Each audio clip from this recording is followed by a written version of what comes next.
ਸਾਡੇ ਕੋਲ ਮਾਤਾ ਜੀ ਨੇ ਮਾਤਾ ਦਾ ਸਾਡੇ ਕੋਲ ਮਾਤਾ ਜੀ ਨੇ ਮਾਤਾ ਹਰਵਿੰਦਰ ਕੌਰ ਅਮਾ ਇਹਨਾਂ ਦੀ ਬੈਕ ਦੇ ਵਿੱਚ ਪ੍ਰੋਬਲਮ ਆ ਗਲੂਟਸ ਮਸਲ ਦੇ ਵਿੱਚ ਪੇਨ ਹੋ ਰਿਹਾ ਬੇਸਿਕਲੀ। ਔਰ ਜਿਹੜਾ ਇਹ ਦਿੱਕਤ ਕੀ ਹੈ L5 ਦੇ ਵਿੱਚ ਜਿਹੜਾ ਓਪਨ ਡਿਸਕ ਬਲਜ ਹੈਗਾ ਇਸ ਪਾਸੋਂ ਡਿਸਕ ਬਾਹਰ ਆ ਜਾਂਦੀ ਆ ਔਰ ਜਿਹੜੀ ਆ ਆਪਣਾ ਸਪੇਸ ਹੈਗੀ L5 ਦੀ ਓਪਨ ਹੋ ਜਾਂਦੀ ਹੈ। ਔਰ ਆ ਇਸ ਵੀ ਦੇਖਾਂਗੇ ਆਪਾਂ ਲੇਟਰਲ ਤੇ ਦੇਖਾਂਗੇ ਤੇ ਆ ਦੇਖੋ ਆ ਵਧੀਆ ਸਪੇਸ ਦਿਖ ਰਹੀ ਆ ਔਰ L5 S1 ਦੇ ਵਿੱਚ ਇੱਥੇ ਬਿਲਕੁਲ ਸਪੇਸ ਖਤਮ। ਆਪਾਂ ਹੁਣ ਐਡਜਸਟਮੈਂਟ ਕਰਦੇ ਹਾਂ ਐਡਜਸਟਮੈਂਟ ਤੋਂ ਬਾਅਦ ਦੇਖਦੇ ਹਾਂ ਕਿੰਨਾ ਪੈਣਾ।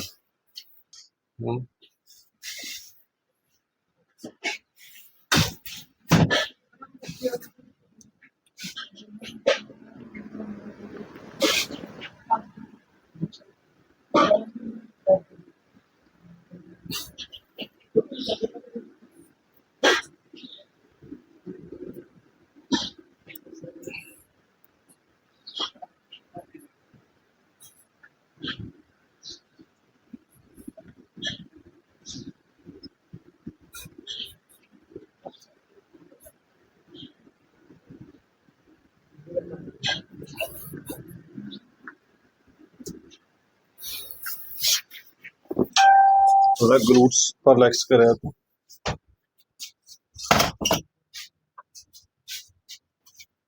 एनु पसा लो मां इतो बड़ा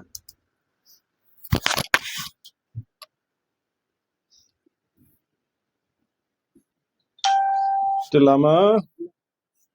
वेरी गुड बच्चा टिल्ला छड्डो टिल्ला हाँ टिल्ला टिल्ला छड्डो यस फिर टिल्ला यस यस उधर को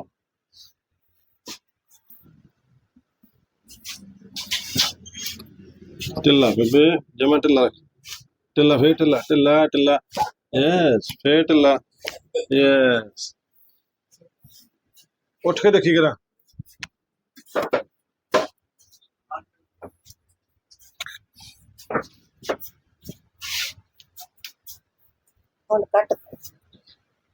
चौक के देख चौक के देख चौक ए ए वो मुंडे ने मुंह करके ओ मुक्तसर वाले देखेंगे फिर सैलन चौक हाँ ਹੁਣ ਤਾਂ ਨਹੀਂ ਹੋਇਆ ਜਮਾ ਸਿੱਧੀ ਖੜ ਪਹਿਲਾਂ ਤਾਂ ਸਿੱਧੀ ਖੜਨਾ ਹਾਂ ਹੁਣ ਝੁਕ ਦੋਨੇ ਹੱਥ ਲੈ ਲਾ ਓ ਵੈਰੀ ਗੁੱਡ ਹੁਣ ਤਾਂ ਨਹੀਂ ਦਰਦ ਹੋਇਆ ਹਾਂ ਢਿੱਲਾ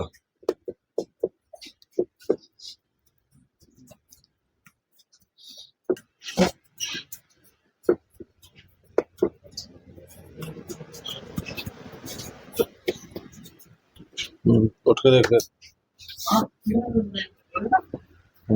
चौक होना क्यों हाँ हट गया ना ਹੁਣ ਤਾਂ ਨਹੀਂ ਹੋਇਆ ਨਹੀਂ ਹੋਇਆ ਪੱਕੀ ਗੱਲ ਆ ਐ ਉਹ ਬਾਬੇ ਦੀ ਫੋਟੋ ਵੇਖ ਕੇ ਧੰਨ ਗੁਰੂ ਨਾਨਕ ਬੋਲਦੇ ਕਰੀ ਠੀਕ ਆ ਵੈਰੀ ਗੁੱਡ ਬਹਿ ਜਾ ਪਿੱਛੇ ਨੂੰ ਬਹਿ ਜਾਗਾ